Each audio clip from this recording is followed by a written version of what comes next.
2000 flats उस तबके को मिल रहे हैं जो कभी अपने घर का सोच भी नहीं सकते थे। किराए जितनी रकम पर लोग अपने घर के मालिक बन जाएंगे।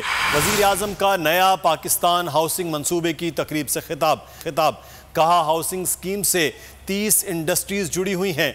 दौलत में इजाफा होगा। बदकिस्मती से माजी के कर्जों की वजह से मजीद कर्जे बढ़े। 2.5 सालों में 35,000 अरब कर्जा वापस किया। कर्ज अदा न करना पड़ता तो यही पैसा तालीम और सेहत पर लगाते।